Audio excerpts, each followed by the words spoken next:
আজ আমি চলে এসেছি মাহেশের রথ দেখতে। আমরা বাইকে এসেছিলাম, তাই বাইকটা পার্কিং করে মাহেশের রথের দিকে আমরা এগিয়ে যাচ্ছি। তো সেই রাস্তা ধরে যখন এগিয়ে যাচ্ছি, সামনে কত ছোট বড় রথ আর এত সুন্দর পরিবেশ আমি এর আগে কখনোই দেখিনি। তোমরা যারা ভাবছো বাইকে আসবে তারা কিন্তু একটু গুগল ম্যাপ ফলো করে এসো, কারণ রাস্তার অনেকটা আগে থেকেই কিন্তু পুলিশ গাড়ি ঘুরিয়ে দিচ্ছে। তাই আমাদেরও খুব প্রবলেম হয়েছিল, কারণ আমরাই প্রথমবার যাচ্ছি বলে, তাই জন্যই তোমাদেরকে বললাম। তো এত ছোট বড় রথ দেখে আমি কিন্তু আর লোভ সামলাতে পারিনি, তাই জন্য আমি রথের দড়িতে তো টান দিয়েই দিলাম। তো জয় জগন্নাথ, কি সুন্দরই না এই পরিবেশ, তাই না? কত দূর দূরান্ত থেকে কত লোক আসে এই রথ দেখতে। কিন্তু একটাই কষ্টের বিষয়, নাকি অনেকটা ভিড় কিন্তু, আর তার মধ্যে এই গরম। আমি তো এই প্রথমবার দেখছি, ওখানে সবাই বলছিল যে এর আগে নাকি আরও ভিড় হতো, এখন নাকি সেই তুলনায় অনেক কম ভিড় হয়। কিন্তু আমি যেহেতু প্রথমবার যাচ্ছি, আমার কাছে মনে হচ্ছে এই ভিড়টাই অনেকটা ভিড়। কিন্তু যাই বলো না কেন, সামনে থেকে দেখছি এটা কিন্তু জগতের নাথ জগন্নাথ না চাইলে কখনোই সম্ভব ছিল না।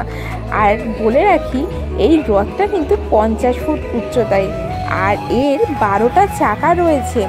আর এইবার কিন্তু রথের দড়িতে অনেক দেরিতে টান পড়েছিল কিছু প্রবলেম থাকার কারণে।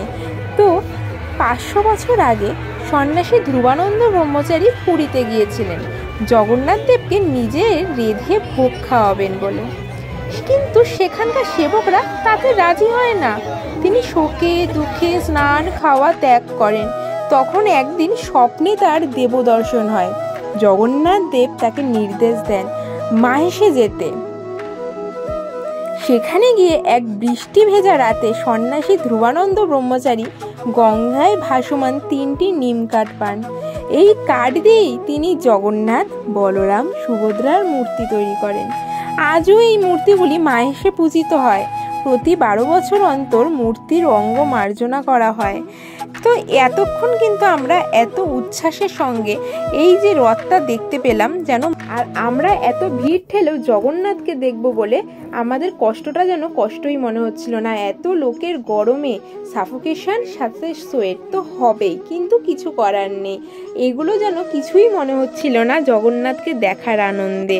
তো অবশেষে আমরা জগন্নাথের দর্শন পেলাম। জয় জগন্নাথ। কতই না লোক কত দূর দূর থেকে আসে না এখানে, কিন্তু এখানে এসে কেউ নিরাশ হবে না, কারণ চারপাশে এত সুন্দর আয়োজন, জল দিচ্ছে, শরবত দিচ্ছে। কারোর যদি কোনো শরীর খারাপ লাগে তাদের কিন্তু ওখানে বসার জায়গাও রয়েছে। কিন্তু আমার একটাই আফসোস থেকে গিয়েছিল যে এই রথের আশেপাশে যে ফ্ল্যাট বাড়িগুলো রয়েছে, যে স্কুলগুলো রয়েছে, সেখানে কত মানুষ দাঁড়িয়ে দেখছে। আমার খুব খারাপ লাগছিল, মানে একটু হিংসেই হচ্ছিল বলতে পারো, যে তারা কত আরামেই না দেখছে, আর আমাদেরকে এই ভিড় ঠেলে ঠেলে যেতে হচ্ছে। যদি ওই ফ্ল্যাটের কাউকে আমরা চিনতাম বা ওই স্কুলের কারোর সাথে যোগাযোগ থাকতো, তাহলে তো তার উপরে উঠে আমরাও একটু আরামে দেখতে পেতাম।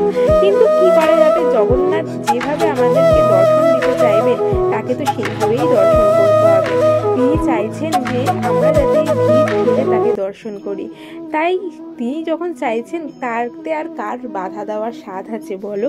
তাই জন্য কিন্তু এই ভিড় ঠেলে আমরা যাচ্ছি। আচ্ছা, তোমরা কখনো কি মাহেশের রথ দেখতে এসছো? যদি না এসে থাকো, এই মঙ্গলবারই কিন্তু তার পুনর্যাত্রা রয়েছে, তোমরা কিন্তু একবার আসতেই পারো।